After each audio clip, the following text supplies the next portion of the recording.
오늘은 바울 세 번째 강입니다. 바울의 회심과 전후의 심적, 지적 변화. 이게 바울의 회심 그 사건하고 그 사건 전후의 심적, 지적 변화의 그 어떤 양상, 과정 이런 것을 좀 살펴보겠습니다. 원래 근데 일반적으로 이제 그리스도교에서는 흔히 이제 바울의 회심 사건이 그야말로 신의 하나님의 우발적 계시다. 갑자기 하나님이 느닷없이 바울에게 준 계시다. 이제 이렇게 보는 경향이 강하고요. 그리고 이제 바울은 그야말로 그 부활한 예수, 자기가 그 저주하고 또 핍박했던 부활한 예수가 부활하여서 자기한테 나타나니까 그야말로 너무 그냥 깜짝 놀란 거죠. 그야말로 거짓 예언자, 선지자라고 생각했던 예수가 죽었다고 생각했는데, 당연히 십자가에서 저주받아서 죽었다고 생각했는데 살아나가지고 자기한테 찾아왔단 말이죠. 자기 마음속에, 자기 안에 뭐 꿈이랄지 환상이나 이런 거죠. 자기 안에 나타난 거예요. 그렇죠? 갈라디아에서 1장에 나오죠. 자기 안에 나타나니까 놀래가지고 죄인이라고 생각했던 예수가 죽지 않고 살아나서 왔다. 그래 그냥 급진적으로 마음을 바꿨다 이런 거죠. 회심을 했다는 거예요. 회개를 한 거죠. 확 방향을 바꾼 거죠. 이렇게 많이 얘기합니다. 원래 지난번에도 얘기했지만 회심이나 회개는 내용적으로는 같은 말이다. 그리고 어떤 때는 이제 강압적으로 무슨 사상이나 신념을 바꿀 때는 우리가 전향이라는 말도 쓰고 그러죠. 근데 그 회심이라는 건 그 정말 자기가 그동안 신뢰했던, 확신했던 것을 확 바꾸는 거죠. 그 예수가 그렇게 저주받은 죄인이라고 생각했는데, 아니, 알고 보니까 하나님께서 의인으로 인정해서 이렇게 살리시고, 나한테까지 찾아오셨네. 막 이렇게 되는 거죠. 아, 이건 부정할 수 없구나. 막 이렇게 되는 거죠. 하나님의 특별한 계시다. 부정할 수 없는 거죠. 그래서 확 마음을 바꿨다. 이런 겁니다. 근데 저는 이제 역사학자니까요. 옛날에는 이게 이제 그 신약 성경에 쓰일 때만 해도 바울 자신은 그렇게 그런 것을 급진적 회심이니 우발적 계시니 그런 걸 특별히 나타내지는 않았지만 이제 사도행전 같은 데 보면 그런 이제 그 성향이 좀 보이죠. 근데 역사학자 입장에서 보면 당연히 그렇게 우발적 계시랄지 급진적 회심, 그냥 느닷없이 그냥 계시가 내려가지고 확 바뀐다. 이런 것을 늘 그렇게 취재할 수는 없는 거죠. 네. 되게 모든 것은 어떤 과정이나 배경 이런 게 있기 마련이죠. 네. 모든 인간사라는 게 그렇잖아요. 근데 옛날 사람들은 예를 들면 이제 무의식 세계 이런 거 전혀 모르거든요. 전혀 생각을 안 하니까 뭔가 뿔쓱 나타나면 이제 그게 정말 우발적 계시나 이런 걸로 이해될 가능성이 많이 있었던 거죠. 그 옛날 사람들은 계시라는 거 그런 얘기 많이 하는 이유가 그런 것도 있는 거예요. 우리는 이제 이해하니까 이게 내가 과거의 어떤 경험이나 이런 게 있지 않는가 이런 생각을 또 할 수 있는데 그분들은 그런 거 못 하는 거죠. 내가 모르는 사이에 뭔가 내 심리 깊은데 이렇게 잠복돼 있었나 이런 데 대한 생각은 없다는 거죠, 거의.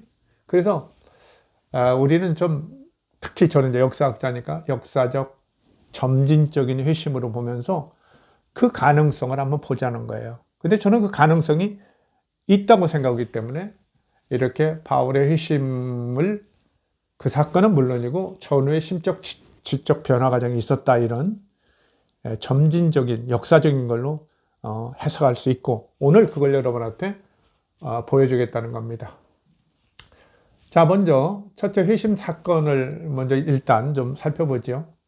조금 전에 얘기한 대로 우발적 계시나 급진적 회심으로 보지만 저는 역사적 점진적 회심으로 본다. 이렇게 했고요. 그건 이제 이 밑에서 이제 구체적으로 설명을 드리겠습니다. 근데 이제 회심 사건의 핵심은 뭐냐? 바울에게 나타난 바울이 충격을 그냥 받고 확 마음을 자기의 어떤 그동안에 가져왔던 신앙이나 신념을 그야말로 그냥 확 뒤집었거든요. 그냥 전복됐어요. 거의 반대 또 이렇게 돼버렸는데, 그건 뭐냐면은 바울은 그 십자가에 죽은 예수가 뭐 신명기 21장 23절에 나온 대로 나무에 그 걸린 자는 저주받은 것이니, 하나님께 저주받은 것이니, 그렇게 나오죠. 나무에 걸린 자는 하나님께 저주받은 것이니 밤새도록 시체를 두지 말고 바로 당일에 내려서 치워라, 이렇게 나오거든요. 그 구절을 그대로 인용하는 게 갈라디아 3장 13절에 나와요. 바울이 뭐 너무 그건 뭐, 아니 바리새인인데 모세의 토라를 얼마나 잘 알겠어요. 근데 이제 우리가 여기서 주의할 것은, 그 바울 같은 사람이 이렇게 청년, 사울이었을 때, 흔히 말할 때 청년 시절에 모든 성경을 그냥 달달달달 알았다고 생각하면 안 된다는 거예요. 아직 20대 중반이나 이런 때 됐을 나이인데요. 그 회심 사건이 있는 것이. 그 바울은 아직은 어떻게 보면 성경 전체를 이렇게 막 달통하고 그러지는 못했다는 거예요. 어때요? 오늘날도 심지어 목사님이나 전도사님들 중에도 성경 그렇게 막 달통하지 못한 분들도 있는 거 아닙니까? 사실 그렇죠? 근데 옛날에는 성경책이 이렇게 한 권으로 메어져 있고 뭐 이런 거 아니니까. 그렇잖아요. 물론 이제 헬라어로 된 70인역 성경 같은 게 있다지만 그것들이 이렇게 우리처럼 이렇게 한 권으로 메어져 가지고 뭐 이렇게 들고 다녀서 맨날 보고 이럴 수 없단 말이죠. 그러니까 대개 이제 바리새인들도 그러고 유대인 일반이 만약에 성경에 관심 있는 사람이라면, 이제 뭐 사두개인도 그러겠고 바리새인도 그러겠고, 그렇죠? SNF파 이런 사람도 일단은 토라를 중심으로 공부를 하죠. 그러면서 이제 이제 사두개파는 당연히 그 모세오경 중심으로 하고, 이제 그 바리새인이나 이런 나머지 사람들은 예언서랄지 역사서도 좀 보는 거죠. 그러니까 젊은 시절에 바울은, 저는 그렇게 생각해요. 어쩌면은 예언서랄지 역사서 이런 것은 잘 몰랐을 것이다. 회심할 때만 해도. 그래서 이제 젊으니까 자기가 배운 것도 있고 그러니까 아마 모세오경, 토라 중심에, 특별히 아마 신명기 같은 거 열심히 배웠을 거예요. 그 율법의 또 핵심이고 그러니까. 물론 이제 바리새인들은 토라 외에도 구전 전승의 그 율법을 믿으니까 그런 것들은 또 배우겠죠. 어쨌든 성경을 중심으로 볼 때는 바울은 모세오경, 아마 신명기의 이런 기사는 잘 알았을 것이다. 신명기 21장 23절에 그야말로 나무에 걸린 자는 하나님께 저주받은 것이니, 이런 것은 너무 잘 알고 있을 것이다. 그래서 이제 제가 볼 때는 청년 바울은 저주받은 예수의 그 확신을 갖고 있는 거죠. 무슨 소리냐, 저자들이 무슨 나사렛에서 무슨 예언자가 나온다고, 메시아가 나온다고 저딴 소리냐 막 이러고, 성경도 제대로 안 배운 자들이 저런다 이러고 막 씩씩거리면서 다닌 거죠. 그 보면은 바울이 여기 뭐 고린도전서 15장 9절, 나는 교회를 핍박했다, 박해했다. 그래서 사도라고 칭함을 감당하지 못하겠습니다. 막 이런 얘기를 하죠. 미안해 하는 거예요. 이게 젊은 날에 멋모르고 막 씩씩거리고 다니는 거죠. 뭐 저도 그렇습니다만, 어때요? 우리가 뭘 조금 할 때 굉장히 용감하죠. 그래요. 성경도 좀 조금 아는 분들, 뭐 개설서도 좀 보고 뭐 논문도 있고 이런 사람들은 그렇게 함부로 얘기 안 하는데, 저 성경 뭐 몇십 독 했습니다. 성경만 읽어가지고 심하게 하면 사전 하나도 없이 읽고, 그것도 아주 뭐 보수적인 그런 사전이나 이런 거 하나 놓고 막 몇십 독 했다. 이런 사람들 달달달로 얘기하지만 대단히 위험하죠. 대단히 위험해요. 이 성경이라는 책이 얼마나 오랜 역사를 두고 아주 복잡하게 만들어졌는지 전혀 모르는 거예요. 그러면서 이렇게 확신을 갖는 거 대단히 위험하죠. 우리가 세상 일에도 그렇잖아요. 너무 확신을 갖는 거 대단히 위험하죠.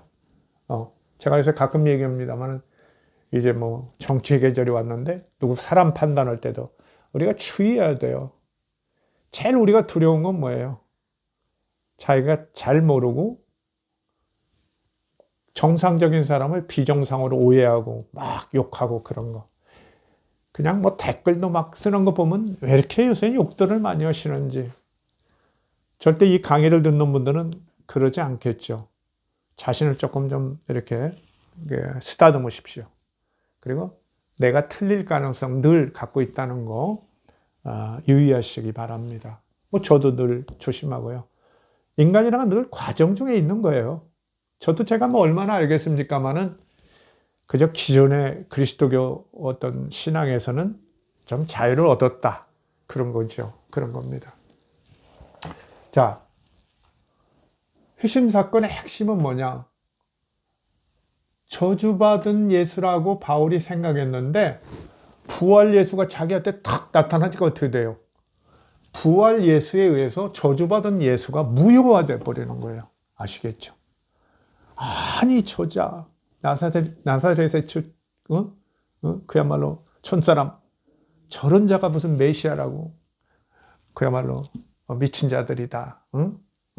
머리가 부족한 자들이다. 무식한 자들이나 저렇게 믿는다. 그랬는데 그 예수가 어떤 환상이나 꿈으로 딱 나타났어요.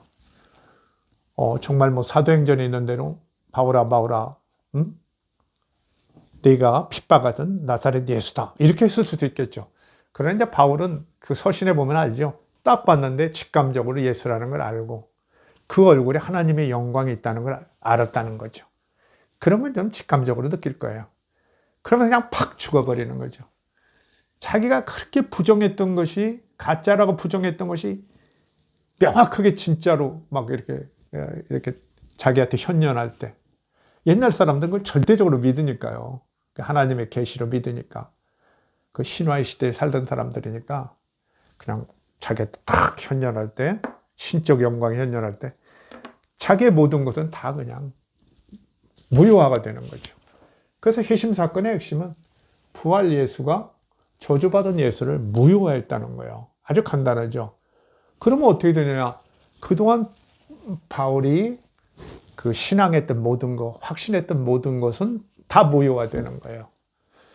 100%다 이런 건 아니지만 어쨌든 자기가 가장 중점을 두는 저주받은 예수라는 그 어떤 신념은 그냥 100% 무효화된 거죠. 아주 부끄러운 거죠. 사도라 칭함을 감당 못하겠다. 내가 멋모르고 나사렛 예수가 그리스도라고 외치는 그 교회를 그렇게 핍박하고 회당에 신고하고 그들을 잡아다 주고 두드려 패는데 가서 박수치고 막 욕하고 그랬는데 너무 부끄러운 거죠.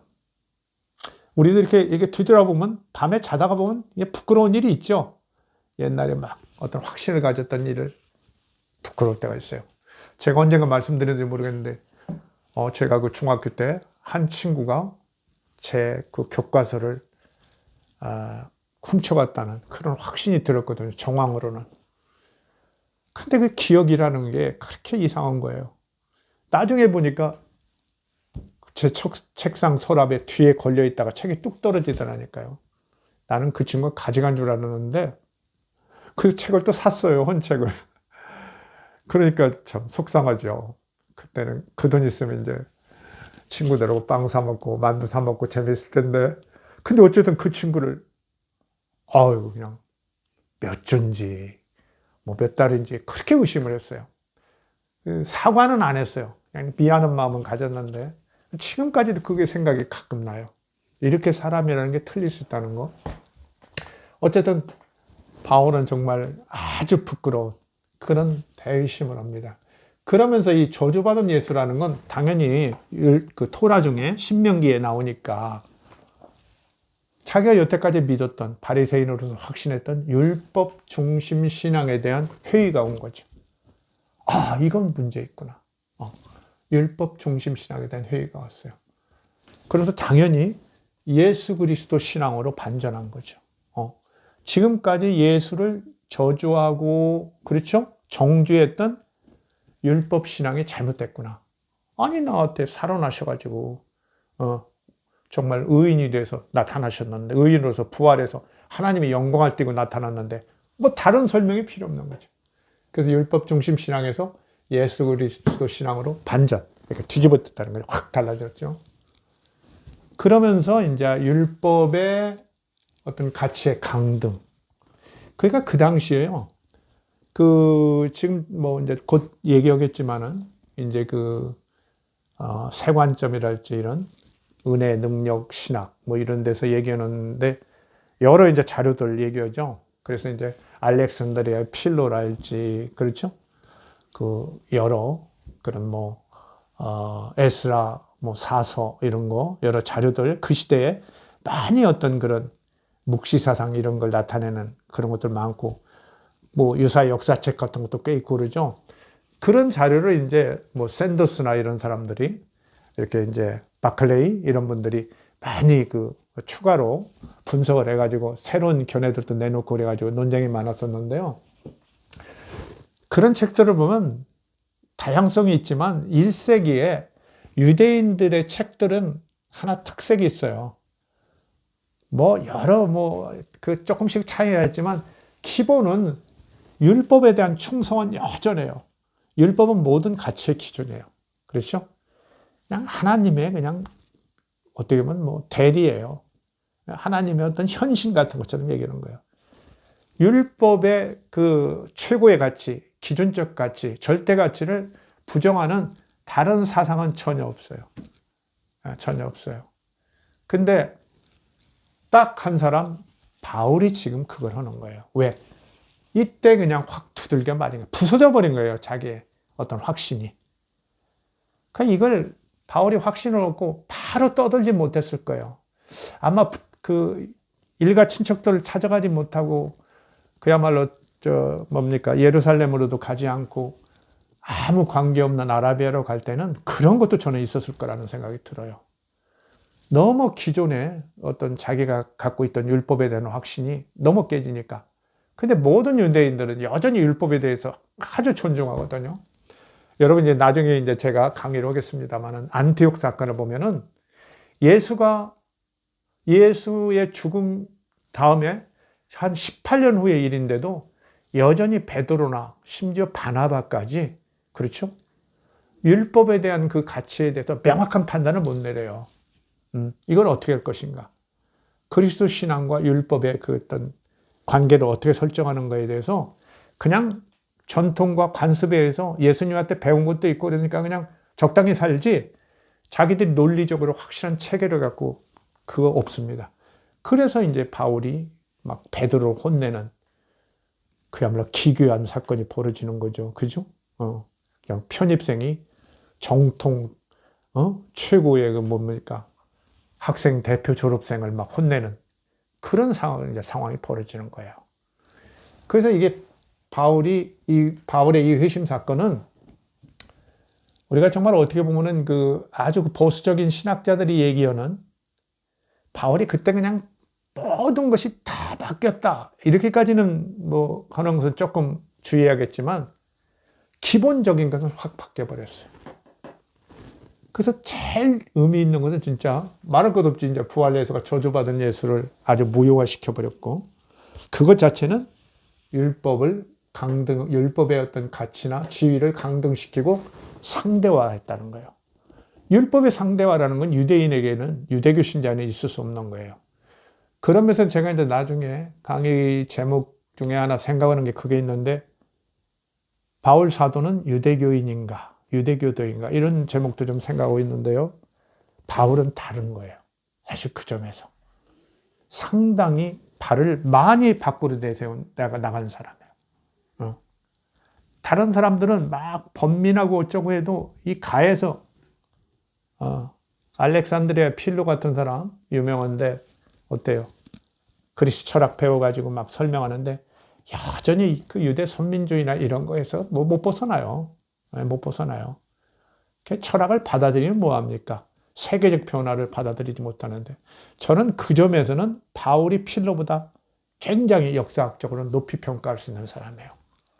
저는 바울을 최근에 이렇게 집중적으로 공부하면서 역사학도로서는 굉장히 바울의 그런 현실 변화, 세계사의 변화 이런 것을 알게 모르게 받아들이고 어떤 위협적 상황에서도 다른 사람들이 그렇게 저항하고 그러는데도 그 자기가 나간 가치를 적극 그렇게 끝까지 그야말로 인내하고 버티는 이런 태도, 주장하는 태도는 참 놀랍다. 그런 생각을 합니다. 한번 여러분이 생각해 보세요. 여러분이 그런 박해를 받는다고 생각해 보세요. 그것도 내부에서. 그렇죠? 우리가 뭐 왕따 그런 거 있잖아요. 왕따가 꼭 모질하고 나빠서만 당하는 거 아니에요. 그죠? 너무 정직하고 올바른 사람이 왕따 당하는 경우도 많아요. 여러분, 이 강의 듣는 분들은 그리스도인이니까 상당히 그런 거 있었을 거예요. 혼자만 담배 안 피고, 요새는 술 먹는 건 그냥 그렇게 됐는데 옛날에는 술도 잘 안 먹었잖아요. 그렇게 할 때 얼마나 불편하고, 사람들이 때로는, 그렇죠? 조금 어울리는데 거리감도 그러죠. 조직 내에서 불편하잖아요. 그런 일을 특히 신앙의 관계에서 일생 동안 자기가 같이 한 지체라고 생각하는 그리스도인 그런 교사나 이런 그런 사람들한테, 사도들한테 왕따를 당할 때 얼마나 그 심정이 대단하겠어요. 아프겠죠? 자, 요거. 율법의 상대와는 바울만이 도달하는데 회심 사건에서 이미 이것은 받았다. 그래서 저는 뭐 여러 책 다 읽고 그러지만은 그냥 역사학자로서는 그냥 와요. 아, 바울은 이때 이렇게 율법을 상대할 수밖에 없다. 당연하게. 아니, 뭐 자기가 그렇게 저주받은 예수라고 믿었는데 떡하니 부활해서 나타나는데 뭐 할 말이 있어요. 그런데 이걸 그리스도인 내에서도 설명하는 것이 뜸을 들일 필요가 있었던 거예요. 왜? 다른 사람들이 그걸 깨닫지 못하니까. 특히 예루살렘 그 지도부들, 뭐 베드로나 야고보 이런 사람들이 이 문제를 심각하게 생각하지 않아요. 왜? 바울식의 회심을 경험하지 못한 거예요. 그분들은. 예수에 익숙해가지고 점점. 그러니까 거기는 그야말로 경험의 힘이고요. 바울은 정말 회심에서 오는 그냥 구도, 논리 추구. 자기가 예수도 못 봤으니까 얼마나 노력을 했겠어요. 그렇죠? 설명해 내려니까 죽어나는 거죠. 거기서 이제 이렇게 신학이 나오는 거죠. 문제가 있기도 하고, 아주 의미가 있기도 하고. 자, 이 정도 하고요.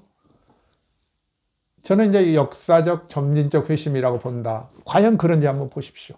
사건 전후의 심적, 지적 변화 과정. 첫 번째, 바울은 뭐를 했어요? 청년, 사울이라고 합시다. 사울은 귀찮아죠? 그냥 바울이라고 할게요. 제가 귀찮네요. 청년 바울은 부활 신앙을 가진 예수 추종자들을 적극 핍박했어요. 적극 핍박했어요. 갈라디아 1장 13절 14절에 뭐라고 하냐면 내가 하나님의 교회를 심히 박해했다. 그냥 박해도 아니에요. 심히 박해했다. 유대교를 지나치게 믿어 조상의 전통에 더욱 열심히 했다. 지나치게 믿어요. 이 사람 예수 그리스도 신앙도 지나치죠. 그러니까 이렇게 베드로나 바나바도 그냥 감당을 못하는 거예요. 너무 철저하니까. 아시겠죠? 먼저도 말씀드렸지만 철저한 사람 옆에 있으면 불편해요. 근데 그런 사람들이 이제 역사를 이루는 거예요. 예. 자, 하나님의 교회를 심히 박해하고 유대교를 지나치게 믿어 조상의 전통에 더욱 열심히 했다. 자기가 창피해서 하는 얘기예요. 회상하면서. 너무 죄가 너무 크다. 고린도전서 15장 9절. 내가 교회를 박해했으니 사도라 칭함을 감당하지 못하겠노라. 사도라고 하면서도 또 그래요. 나는 하나님께 예수 그리스도께 직접 임명받은 이방인을 위한 사도다 이러면서도 내가 사도라고 칭함을 감당 못하겠다. 그냥 생각하면 부끄러운 거예요. 옛날 생각해 보세요, 여러분. 그죠? 예수 믿는 사람들 막 묶어서 가면서 득이양양하고 야, 뭐 예수가 부활했다고 어쩌고 막 별소리를 다 했을 거란 말이죠. 뒤돌아보면 얼마나 미안하겠어요. 그런 상황이에요. 부활신앙 예수 추종자들 적극 핍박했어요. 근데 이렇게 핍박하다 어떨겠어요? 자꾸 그 일을 지속하다 보면. 하루 이틀은 건 아닐 테니까. 그렇죠? 막 이렇게 공문을 가지고 듣다고 그러는데 아마도 이제 그 다메섹의 회당에 유대교 회당이죠. 회당에 이제 그런 사람들을 고발하고 잡아서 끌고 가고 막 그랬죠. 그럼 거기서 이제 그런 사람들 막 태형도 당하고 그렇죠. 회당에서 쫓겨나고 막 그러는 거죠. 막 40대 하나 감언배 막 이런 거 맞는 거예요. 40대 하나 감언배. 재밌죠? 39대라는 말인데. 자, 이렇게 예수 추종자들 적극 핍박하는 생활을 하다 보니까 어떻겠느냐. 막 씩씩거리면서 부정적이지만 예수에 대한 관심을 갖게 됐을 것이다. 우리 그렇죠? 누구 참 미운 사람 있죠? 아, 저런 인간이 있나. 막 미워하고 그냥 거리 두고 그러는데 그래 자꾸 미워하다 보면 어때요? 관심이 생겨요. 그죠? 저 인간은 어떤 집에서 태어났나? 어떻게 컸나? 저런 인간. 그리고 우리가 찾아보죠. 핸드폰도. 이렇게 찾아보죠. 인터넷 뒤져보죠. 이 인간 도대체 어떻게 컸는데 저렇게 좀 악질이야? 막 이러면서 이제 우리가 보는 거죠. 아니면 또 너무 좋은 사람도 뭐 직접 그런 건 없지만 또, 저 친구는 참 훌륭하네. 이러면서 뭐 직접 뭐는 없지만 또 관심을 갖는 경우 있는 거죠. 당연히. 근데 이제 부정적이지만, 그렇죠. 관계가 부정적이죠. 예수에 대한 관심은 갖게 돼서, 뭐가 있기는 있나? 저 시골떼기한테 뭐 이렇게 야단들이야 부활했다고 그러고, 메시아 그리스도라고 그러고, 막 이런 거죠. 두 번째, 탄압에도 불구하고 지속되는 추종자들의 확신에, 이 한두 명 잡았을 때 아니고, 계속 그게 나오니까 심리적 충격이 가중됐을 거예요. 그러죠. 한두 번 이렇게 본 게 아니라 계속 나오는 거야. 얘들은 계속 또 그냥 뭐 예수 그리스도는 뭐 부활하셨다고 막 바울한테서 믿으라고 그럴 거 아닙니까? 그렇죠? 그 다음에 그 회당에서 취조받을 때도 막 하는 거예요. 그런 변론하고. 옆에 들을 거 아니에요. 아이, 미친놈 하고 이러겠지만 서서히 어떤 심리적 충격이 가중될 것이다. 그렇죠? 우리가 무슨 얘기를 이렇게 자꾸 들으면 그죠? 뇌 위에 쌓이죠. 그래서, 야, 정말 저 사람들이 뭐 보기는 봤나 봐. 막 이런 거죠. 그러면서 저는 그런 어떤 내적 분열 같은 것이 지속됐을 거예요. 이렇게 서서히 진행됐을 것이다. 이렇게 봅니다. 그렇죠. 뭐가 있긴 있나? 이러고, 좀 알아봐야 하나? 이랬을 것 같아요. 예수가 부활했는지, 정말 메시아가 될 수 있는지, 지속적으로 생각했을 것입니다. 전에도 말씀드렸죠. 그 성경에 보면은, 그리고 유대인들은 대부분 메시아를 다윗의 후손으로 아주 영광된 왕으로 생각하거든요. 지식도 뛰어나고, 그렇죠? 지혜도 뛰어나고, 뭐 겸손하고, 막 그렇죠? 다른 나라를 다 이겨버릴 또 지략, 막 이런 통치력, 놀라운 그런 걸로 얘기하거든요. 한마디로 위대한 군주, 위대한 제왕으로 생각하는데, 이렇게 그냥 얻어 터지고 십자가에서 저주받아 죽은 사람이 메시아라니까 얼마나 기가 막히겠어요. 그래도 계속 그렇게 탄압하고 그래도 때리고 그래도 저는 믿습니다 하고 막 버틴단 말이죠. 자꾸 그런 사람들이 조금씩 늘어난단 말이야. 그 어떤 심리적, 내적 어떤 충격과 분열이 있었을 거라는 거예요. 그래서 자꾸 좀 생각하게 되겠죠. 그러다가 이제 그 3번 예수 부활 확신 그 추종자들과의 접촉 과정이나 혹은 그들 취조 과정 등에서 묻거나 뭐 듣거나 그렇게 됐겠죠. 야, 너 진짜 그거 믿니? 넌 신명기에 나와 있는 그 기사도 모르냐? 나무에 달린 자가 저주받는 자라고 하나님께서 다 그냥 확실하게 기록되어 있는데 그것도 안 봤지? 막 이러고 오겠죠. 그럼 무슨 얘기입니까? 저한테 확실히 부활하신 예수님 오셨습니다. 막 이렇게 하니까. 그러면서 이미 이제 그리스도인들은요, 아마 초기부터 그걸 찾아갔을 거예요. 그건 뭐냐면, 먼저도 말씀드렸죠. 고난받는 종의 노래를 이미 초기부터 찾았을 것이다. 이렇게 고난받는 이런 예수가 이렇게 우리한테 나타나는데, 이렇게 고난받는 의인이 있을 수 있느냐? 하나님한테 이렇게 저주받은 것 같은 의인이 있을 수 있느냐? 이사야서 52장, 53장에 나오는 고난받는 종의 노래죠. 그걸 이제 그리스도인들 알았을 거란 말이에요. 그 대답하겠죠. 당연히 대답할 거 아닙니까? 당신은 이사야, 대선지자 이사야 선지자가 말씀하신 그 말씀도 보지 못했느냐? 고난받는 종을 봐라. 그 사람이 우리 죄를 위해서 이렇게 고난을 받고, 그래서 하나님께서 그 씨를 이렇게 태어나게 해서, 후손을 태어나게 해서 영광스럽게 한다고 그렇게 분명히 얘기했는데, 무슨 소리냐? 그분이 의로운 종이 메시아지 막 이렇게 나오는 거죠. 그러니까 저는요, 바울이 이때 아까도 얘기했죠. 처음에는 아마 토라 위주의 공부를 했을 텐데 젊은 청년이니까 아직 지식이 한계가 있죠. 아마 이사야서 50장, 53장 이런 이사야서로 갔을 거예요. 그럼 우리가 이제 바울 서신에 보면은 이사야서 얘기도 많이 나와요. 그리고 고난받은 종인을 그렇죠. 우리가 전한 것을 뭐 누가 뭐 이렇게 받아들였으며 뭐 그런 구절이 있죠. 53장 1절. 그런 게 이제 바울 서신에 나와요. 제가 나중에 말씀드리는데. 그 이제 이사야 50장 53장에 고난받은 종의 노래를 전해 들었건 자기가 정말 헬라어 성경을 뒤져서 찾아봤건 알게 된 거죠. 그래서 십자가에서 고난받고 처형된 예수가 의로운 하나님의 종, 메시아가 될 가능성도 있겠구나 하면서 번민했을 거라고 봅니다. 저는 그렇게 봐요. 그게 이제 지적 과정의 합리적 추론이에요, 지금. 갑자기 뭐, 생각해 보세요. 아무 생각도 않는, 뭡니까? 뭐, 다소 출신의 청년 A에게 그냥 아무 생각도 없고 그냥 그저 하루하루를 그냥 지 맘대로 사는 사람에게 느닷없이 하나님께서 쫙 계시를 해가지고 예수 그리스도 신앙을 준다. 그런 일 없어요. 그런 일 없습니다. 예. 제가 늘 얘기했죠. 지금 저는 이제 그렇게 보지도 않을, 그렇게 절대적 어떤 초월적 타자로 보지도 않을 뿐더러 이 그리스도교의 신은요. 그렇죠? 역사성을 갖고 있는 거고 우리들의 어떤 관념 속에 있는 신이니까요. 그렇지 않습니다. 그래서 바울이 관심을 어쨌든 부정적인 계기로서 갖게 됐겠지만은 갖게 되니까 결국 고난받은 종의 노래까지 알게 되면서 지식이 이렇게 확대되는 거예요, 바울이. 그러면서 예수가 저주받은 예수도 메시아가 될 수 있겠구나. 이것을 알게 되고 고민했을 거라는 거예요, 고민. 진짜 그럴까? 아닌데. 혹시 그런데 왜 이사야 선지자가 저렇게 말씀을 하셨지? 고민하는 거죠. 그런 고민 끝에 고민이 깊었을게요.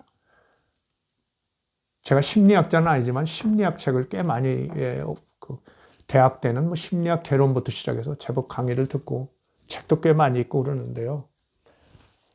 심리학을 몰라도 그렇죠. 그렇게 자꾸 이렇게 부정적인 관심이라도 갖게 되고 이래서 번민하게 되면 어때요? 짠하고 꿈에 나타날 수 있어요. 그렇죠? 여러분도 그렇죠? 누구 미워하고 그래보세요. 뭐 조상 생각하고 아버지 어머니한테 자꾸 죄스러운 마음 생각하고 그러면 어떤 때 촥 나타날 때가 있죠. 저는 그렇게 봐요. 그렇게 봅니다.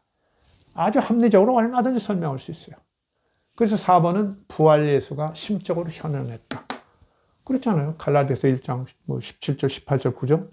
내 마음에, 내 안에 나타나셨을 적에. 담에서 길에서 나타난 거 아니라니까요. 길인 줄은 모르겠지만 길에 가다가 나타났더라도 길바닥에 나타나신 거, 공중에 나타나는 게 아니라 내 마음 속에, 내 심리 속에, 뇌리 속에 나타난 거라니까요. 내 안에 나타났다고 그랬잖아요. 내 안에. 뭐 누가 부정하겠어요. 그 성경에 써 있는데. 부활 예수의 심적 현현이 있었던 거예요. 막 고민하고 그러면 쫙 나타났죠. 그래서 저는 심리적 현상으로 전혀 무리 없다고 봐요. 특히 이렇게 전통적인 신학 하시는 분들은 뭐 심리적 현상 이런 거 해석하면 아니 그냥 자유주의 신학이고 어떤 목사님은 뭐 자유주의 신학 이런 걸 무슨 그야말로 말로 옮기기도 뭐하네요. 목 같은 신학이다 막 이러고 그래요. 아주 무책임하고 그러죠. 답답한 인간이죠. 그건 답답한 인간이에요. 그렇죠. 세상의 변화를 모르고 그렇죠. 계속 집세기가 뭐 발 건강에는 제일 좋다고 신자 보는 사람이랑 뭐가 달라요. 그렇죠. 예. 집세기 신고 뭐 축구할 수 있어요. 세상 바쁘게 살아갈 수 있습니까? 예. 변화를 받아들여야죠. 받아들여야. 그래서 부활에서의 심적 현현은 심리 현상으로 무리 없다. 그냥 의식적으로 얼마나 생각했어요. 무의식도 아니라니까 이건. 의식적으로 얼마나 생각했겠어요. 그 다음에 무의식적인 어떤 것도 형성돼 있겠죠. 그게 툭 터져서 나왔다고 보이는 거예요. 그러면서 이제 뭐예요? 아까 이미 좀 얘기했죠. 예수는 의인이고 하나님의 종이고는 확실한 거죠. 딱 예수라는 분이 나타났는데 얼굴에 하나님의 영광이 있어요. 막 빛으로 나타났는데. 그냥 끝난 거죠, 뭐. 이분이 하나님이시구나. 하나님께서 살려주셨구나. 어, 어. 그 모습 보면 하나님의 영광이 있으니까, 아, 이게 하나님의 종이구나. 그들이 주장하는 메시아가 맞구나. 당연히. 그야말로 뭐 사도행전대로 뭐, 사오라, 사오라, 뭐, 내가 뭐, 박해하던 예수다. 너 왜 이렇게 나를 박해하느냐. 이렇게 얘기했다면 참 금상첨화죠. 했을 것 같아요. 심적인 거니까. 왜 예수가 마음에 나타났게 돼? 자기가 자꾸 미워했는데 아닌 것 같단 말이에요. 자꾸 알아보니까 아닌 것 같아. 이사에서 이런 거 읽어보니까 아, 그럴 수도 있는 것 같은데 막 이런 것들 그렇죠. 나타나. 예수가 의인이고 하나님의 종 메시아임을 확신하게 됐다. 아, 칼들 말이 맞네. 뭐 당연히 막 그런 생각도 안 했을 거예요. 막 직감적으로 그냥 다 느꼈겠죠. 그래서 율법 신학에 대한 근본적 회의가 왔죠. 자기가 그동안 확신했던 율법에 이렇게 열심히 유대교를 지나치게 믿어. 유대교 지나치게 믿는 게 율법에 확신을 갖는 거죠. 막 확신을 갖고 그렇게 야단쳤는데 어이쿠 부끄러운 거죠. 내가 잘못 알았구나. 그야말로 예수를 저주했던 기존 율법 중심의 신앙에 대해서 근본적 회의를 갖게 되는 거죠. 아, 이건 아니구나. 뭐 당연히 잘못했네. 막 이렇게 되는 거죠. 그들의 주장이 옳았다. 이렇게 되는 거죠. 뭐 상황을 제가 100% 설명했습니까만은 이렇게 그냥 지적 어떤 심적 추이를 변화의 추이를 이렇게 얘기할 수 있다는 거예요. 그러면서 이제 5번 예수 그리스도 신앙으로 대전환했어요. 예수가 그리스도시다. 바울 신앙이 그 어떤 핵심이에요, 사실은. 예수가 그리스도시다. 아주 간단해요. 제가 이미 말씀드렸죠. 바울은 그냥 그야말로 전통 유대교 신앙을 갖고 있어요. 그렇죠? 어떤 유대 전통의 그런 창조 신앙, 그 다음에 종말론, 그죠? 그 다음에 메시아 사상. 그렇죠. 종말론은 요새는 뭐 묵시 사상이라고 많이 하는데, 뭐 그거 그렇게 막 또 대단하게 또 갈라서 얘기할 필요가 있나 싶어요. 다 거기서 나온 거죠. 그래서 뭐 신학에서는 갈려야겠지만 우리는 그렇다는 얘기예요. 그래서 어떤 하나님의 어떤 창조주임을 믿고, 그죠? 그 다음에 하나님께서 종말의 어떤 심판이 있을 것을 믿고, 그 이전에 메시아께서 오셔서 세상을 이렇게 뒤집어 놓고 하나님의 심판을 예비하실 것이다. 이런 사상들, 이걸 갖고 있어요. 그런데 핵심은 뭐냐면 아까도 말씀드린 대로 그렇게 비참하게 죽은 저주받아서 죽은 것 같은 예수가 그 메시아라는 거예요. 그리스도. 그리스도는 이제 헬라어로 이제 그 메시아를 번역하면 나오는 거니까요. 그래서 예수가 그리스도라는 신앙으로 대전환을 해버려요. 그동안 자기가 제일 그것 때문에 씩씩거리면서 예수 추종자들을 핍박했는데 예수 그리스도 신앙으로 대전해요. 그 예수 그리스도를 믿는 일만이 구원의 길임을 확신한 거죠. 왜? 지금까지 성경이나 이런 데 그런 거 없어요. 그리고 성경에 보면 어때요? 의인은 없나니 하나도 없다고 그랬어요. 율법은 어때요? 율법은 다 지켜야 구원을 받는다고 그랬어요. 바울이 아무리 생각해도 그런 사람 없는 것을 느끼는 거죠. 자기조차도. 그렇게 열렬해도. 자기가 아는 사람도. 더군다나 성경 뒤적거려 보세요. 뭐 시편이니 어디니. 시편들 많이 이제 봤으니까. 거의 다 그랬죠. 의인은 없나니 하나도 없다. 막 이러고. 다 그렇죠. 예레미야서 이런 데도 그렇고 다 그렇죠. 내가 눈여겨봤다. 예루살렘에. 아무도 없다. 내 말씀을, 내 명령을 제대로 지키는 자는. 아무도 없는 거예요. 그 신명기에 다 나오잖아요. 이 율법을 다 지켜야 한다. 그래야 저주를 받지 않는다. 언약적 율법주의라지 이래서 유대교가 언약적이다 이걸 많이 설명하는 사람이 있는데 그건 나중에 좀 얘기해 볼게요. 바울은 지금 아주 지금 현실 신앙을 얘기하는 거예요. 그렇게 무슨 종교적인 종교학자도 아니고 그때는 바울은 신학자도 아닌 거예요. 그렇죠? 그냥 현실에 서 있는 민감한 어떤 선각자가 그렇죠? 지금 새로운 사상이 싹 튼 거예요. 야, 율법이 절대적인 게 아니구나. 예수를 저주한 것은 그것은 좀 문제가 있구나. 그 저주를 이긴 예수가 구세주라는 것이 맞구나. 이런 거예요. 지금 새로운 얘기를 하는 거예요. 전혀 당시 유대교 사람들과 다르게. 근데 물론 유대교의 바탕을 두고 있죠. 그러나 이 새로운 것이 너무 의미 있는 거고 기존의 가치를 상대화하는 것이기 때문에 바울의 이런 신앙의 어떤 변화, 반전은 대단히 역사적 의미가 큰 거예요. 그걸 대단한 신학자들은 대개 조금 놓쳐요. 오히려 저는 루터 같은 사람의 그런 전통적인 그런 혁명적인 신학자들의 그런 견해가 오히려 역사성에 있어서는 더 예민하구나. 그런 걸 느꼈어요. 최근에 그런 책들을 읽으면서. 여러분도 좀 참고해 보시기 바랍니다. 하여튼 예수가 그리스도라는 거, 그리스도라는 거, 그게 핵심이라는 거예요. 그걸 믿으라는 거예요. 근데 그거 믿어지겠어요, 유대인들이? 더군다나 뭐 이방인들은 뭐 예수가 누군지 메시아가 뭔지 모르는데. 그러니까 오직 예수 그리스도의 믿음으로 구원을 얻는다고 외치고 다니는 거죠. 그렇죠? 예, 그것도 역사적인 거예요, 그것도. 뭐, 오직 믿음이 뭐 그렇게 중요하냐? 요새 뭐 그런 거 많이 있죠. 다 하나님의 은혜인데, 막 이러죠. 그 은혜는 뭐 그냥 죄인에게도 내리고 악인에게도 내리는 거고, 가만히 있어도 그냥 차별 않고 내리기도 한다는 건데. 그렇죠? 이거 믿기 어렵단 말이에요. 바울이 믿기가 어려웠던 거예요, 자기가. 지금 자기 경험하고 늘 관계된다니까요, 바울의 신학은. 여러분, 그거 놓치면 안 돼요. 여기 뭐, 목사님들, 신학자들, 신학생들 있죠? 그냥 간단해요. 바울의 이런 그 자기 경험, 회심을 둘러싼 자기 경험이, 전후 경험이 바울 신학을 바치고 있어요. 전체를 바치고 있어요. 그게 설명이 돼요. 왜 그러냐면 그것은 율법을 상대화시키고, 그렇죠? 예수 그리스도만 구원의 방법이라는 것을 확신을 갖는 사건이기 때문에 바울 서신이 얘기하는 것이 다 그거예요. 그것과 관계된 거예요. 이 모든 것이 다 하나님의 은혜다. 그렇게 하고 이제 가는 거죠. 아이, 그러면 하나님의 은혜라고 그러지, 뭐, 하나님의 뭐라고 합니까, 그걸? 자, 그건 그만하고 나중에 좀 말씀드릴게요.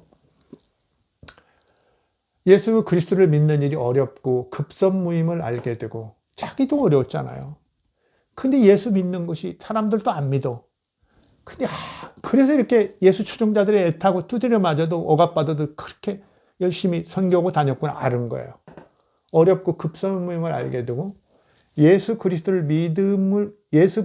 믿는 거, 믿음을 전파하기로 작정을 하는 거예요. 자기가 그런 소명을 받았다는 의식을 갖게 되는 거죠. 예수님이라는 분이 부탁했는지도 모르겠어요. 저는 뭐 그런 신비한 것을 역사학자가 얘기할 수는 없으니까 어떻겠어요. 자기 경험으로도 알 수 있는 거죠.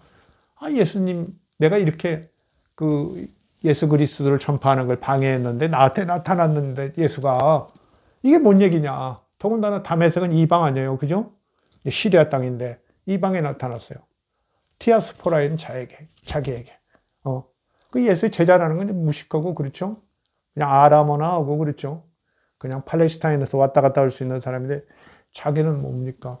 아람어도 물론이지만 아마 히브리어도 하지 않았을까요? 그 다음에는 헬라어에 능통한 사람이잖아요. 글 쓴 거 보면 아주 대단하잖아요. 수사학이.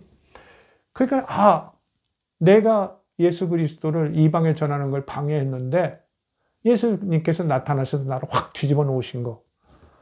뭐 말씀 안 했더라도 자기가 그런 생각을 했을 거예요. 나밖에 없구나. 내가 이걸 해야겠구나. 이걸 내가 빚을 갚아야겠구나. 소명의식을 가는 거예요. 선교자로서 소명의식. 이런 과정이 있었다고 봅니다. 그 다음에 7번째, 그러나 이 사람이 한 번에 모든 것을 다 정리했을까? 그 김세윤 교수님과는 이 회심 사건에서 모든 것이 다 이렇게 바울 신학의 모든 것이 다 갖춰진 것처럼 설명하는데, 역사학자가 저는 그것까지는 지지할 수 없어요. 이렇게 기본 골격, 구조는 확실히 갖춰졌다고 봐요. 거긴 동감해요. 확실히. 왜냐면 그 자체가, 그냥 그 사건 자체가 율법을 상대화하는 것이기 때문에 예수 그리스도가, 그죠, 아까? 부활한 예수가 저주받은 예수를 무효화해 버린다니까요. 엄청난 거죠. 그 당시에 어떤 그런 유대교 어떤 그런 경전이랄지 관계 서적에는 전혀 없는 율법을 상대화하는 놀라운 일이 벌어진 거죠. 아주 큰 질적 변화예요. 그러니까 그 틀 안에 있는 거예요. 그 틀 안에. 그러면서 유대인 아닌 사람들, 이방인들에게 내가 빚을 졌다. 이거 빚진 자라는 개념. 뭐 자기가 뭐 이렇게 빚을 줬어요. 빚은. 그렇죠? 이런 데서 나오는 거죠. 자기가 한 행위가 있으니까. 아까 얘기했죠. 나 교회 밖에서 사도라고 칭함을 감당 못하겠다. 부채의식이에요. 부채의식. 예. 아주 미안해하는 거예요. 죽을 맛이죠. 그죠? 그런 거 있죠. 왜 뭐 이렇게 사위나 며느리 얻을 때 너무 시아버지, 시어머니 될 사람이 반대했다가 나중에 그냥 그 사람이 잘 되고 막 효도하고 그러면 되게 미안하죠. 그런, 그런 인간관계를 드물게 우리가 보죠. 아주 그것도 자기가 이렇게, 뭐라고 할까, 이렇게 거부되고 그랬어도 아주 또 잘하는 분들이 있죠. 훌륭한 분들이. 아주 미안해죠. 그냥 어르신들이 미안해서 그냥 죽을. 그런 거예요. 그런 거. 그냥 그런 상황이 있는 거예요. 그 다음에 일곱 번째. 저는 그렇게 다는 아니라고 봐요. 그 역사적 이유가 있어요. 모세 율법, 토라를 예수 그리스도 신앙에서 어떻게 위치 지을지. 율법과 예수 그리스도 신앙을 어떻게 위치 지을지. 율법이 가치가 강등됐다고 상대화됐다고 해서 아무것도 아닌 건 아니에요. 왜? 율법도 하나님이 내리신 거란 말이에요. 그죠? 계약의 당사자예요. 한 당사자. 하나님이 내리신 거예요. 아무리 유대인들 뭐 선민주의 이것이 문제가 있다는 걸 바울은 이미 여기서 알고 있지만 이 사건에서 아는 거죠. 그런데 어때요? 그러나 역시 하나님이 내리신 것. 하나님이 내리신 것에 대해서 바울이 그렇게 함부로 하겠어요? 유일신 신앙에 대해 절대적인 창조주 신앙 갖고 있는 주의합니다. 그 다음에 바울도 인간이에요. 유대인이고 그렇죠? 베냐민 집하고 막 그런 얘기였죠. 오랜 오랜 유대인 전통 속에 사는 사람이에요. 그거 부정하기 쉽지 않아요. 제가 얘기했죠. 제가 역사적 예수 여기 있네요. 역사적 예수 쓰고 한 6, 7년 작업에 쓰고 이거 유신 야에 한 2년 정도도 작업에 추가 작업했었는데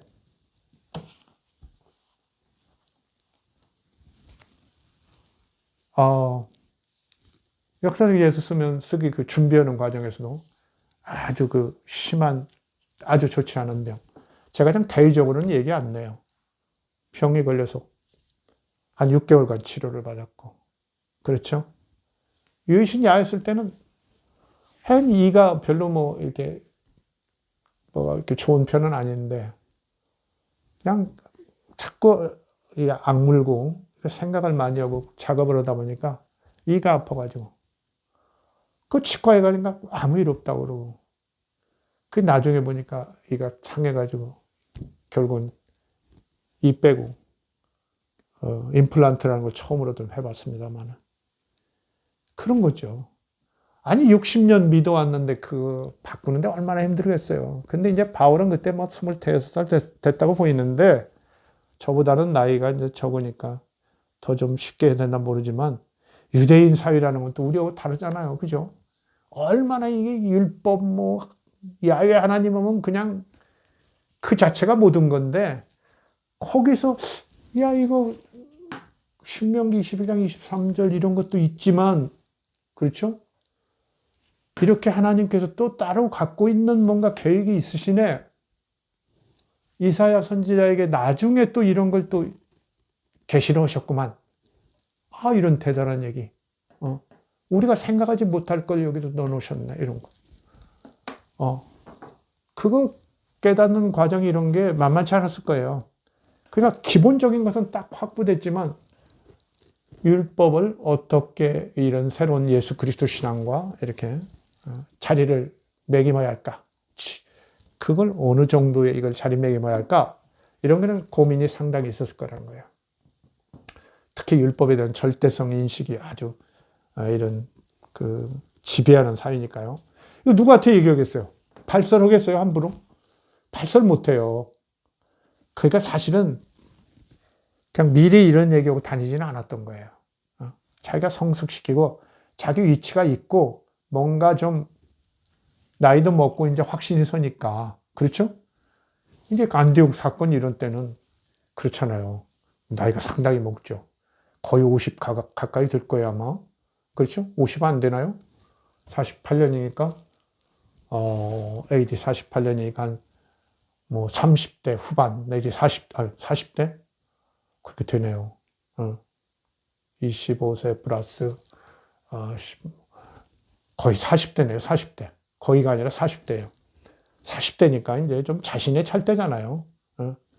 그러니까 베드로한테도 들이받고 자기 할 얘기하는 거죠. 근데 그동안에는 그런 얘기 함부로가 안 다녔을 거라고 봐요. 그러니까 안티옥 교회 같은 데도 이제 바나바나 이런 사람들의 어떤 지도나 협력 이런 걸 봤죠. 근데 워낙 이제 나이도 먹어가면서 성숙되고 확신을 가지니까 나중에 바나바하고도 싸우고 그러죠. 갈라지죠. 근데 그 이전, 초기 과정은 좀 잠잠했던 것 같아요. 나름대로. 이게 얼마나 큰 폭탄이에요. 율법이 이게 다가 아니다. 상대적인 거다. 예수 그리스도를 맞이하는 과정에 불과하다. 이런 얘기를 나중에 나오죠. 로마 선거제가 나오는데 그런 얘기를 할 때는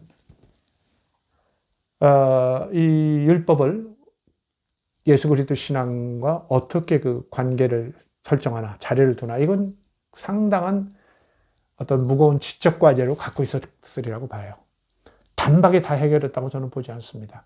그래서 결국은 그런 것들이 이제 지적 성숙이 충분히 된 다음에 자신감이 있을 때 안티옥 사건에서 크게 나오는 거고, 그죠? AD 48년, 49년.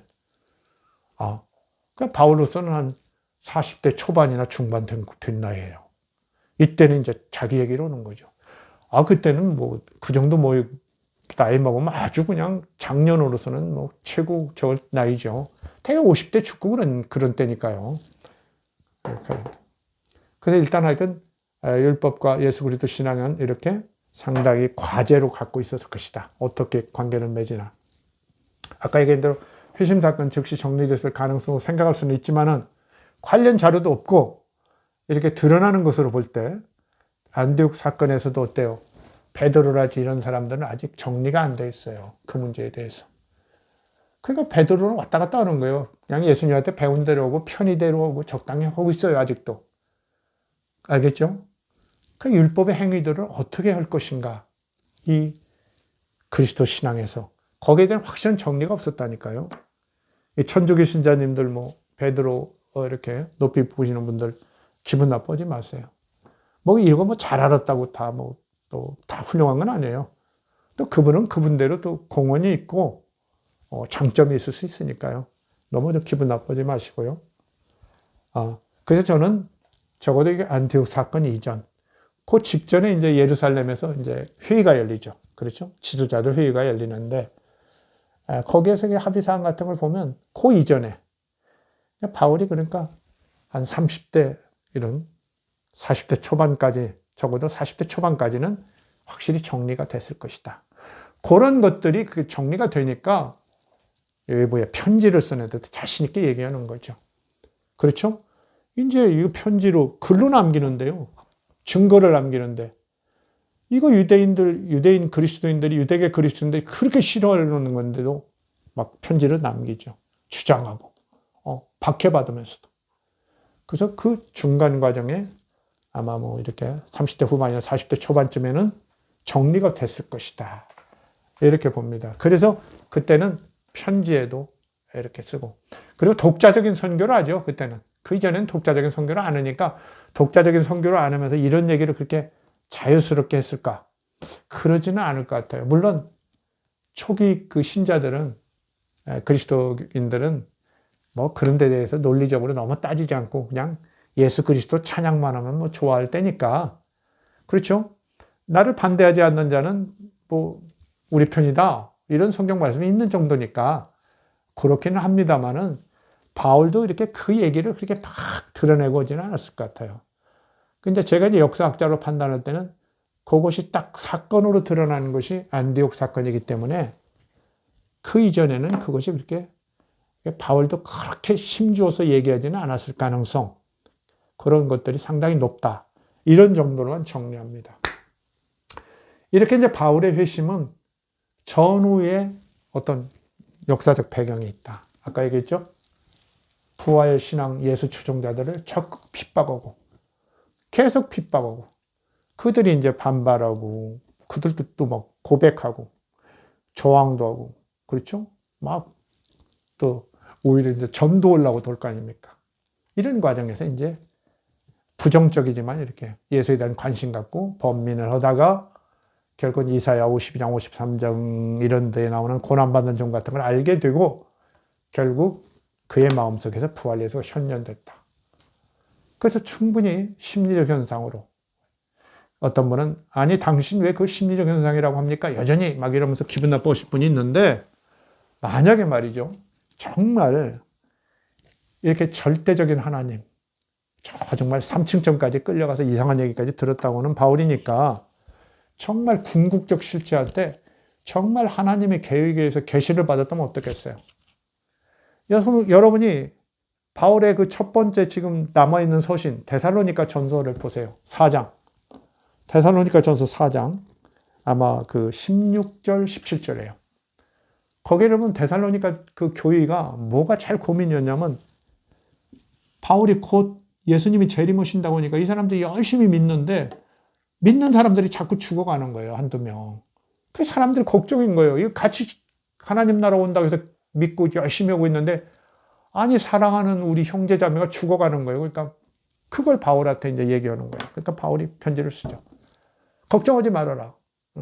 예수님이 부활하시면 천사들, 뭐 천군들이 나팔 불고 막 하늘에서 내려오실 텐데 그때 예수 믿다, 예수 그리스도를 믿다 죽은 사람 먼저 부활해서 휴거할 것이고 너희들도 같이 그렇게 갈 것이다. 막 이러고 그러죠. 그러니까 바울은 뭔 얘기했어요? 계시받고. 예수 그리스도가 여러분 믿는 사람, 여러분 믿고 있는 이 우리 세대가 예수 그리스도의 어떤 그 파루시아라고 하죠. 재림을 반드시 맞을 겁니다. 다 됐습니다. 막 걱정하지 마시오 이랬단 말이에요. 근데 지금 그게 2000년은 조금 안 됐나요? 그렇게 오래됐잖아요. 그렇죠? 1970년쯤 됐네요. 아직도 예수님 안 왔다니까요. 그 사람들 뭐 믿던 사람만 죽었습니까? 다 죽었어요. 안 왔어요. 종교적인 거예요. 종교적인 거. 그래서 제가 이렇게 역사적인 작업이 엉뚱한 게 아니에요. 그러나 그럼에도 불구하고 우리가 믿는 관념적이고 상호 주관적인 실체라고 해도 우리가 믿는 신에 최고의 가치를 부여하고 있잖아요. 그 최고의 가치, 최고의 가르침, 의미 이런 것들을 다 부여하고 있으니까 우리가 살아가는 동안 어때요? 최고의 가치를 늘 추구하는 것은 대단히 아름답죠. 우리한테 도움도 되고 그렇죠? 자기를 극복하는 길이고 그렇게 믿어도 아주 유용하다니까요. 너무 유용해요. 그래서 뭐 너무 여러분이 이런 문제로 지나치게 그렇게 방어적인 신앙으로 되돌아가고 뭐 저에 대해서도 좀 뭐랄까 기분 나쁘게 생각하고 그러지 마시기를 부탁드립니다. 오늘은 여기까지 말씀드리겠습니다. 감사합니다.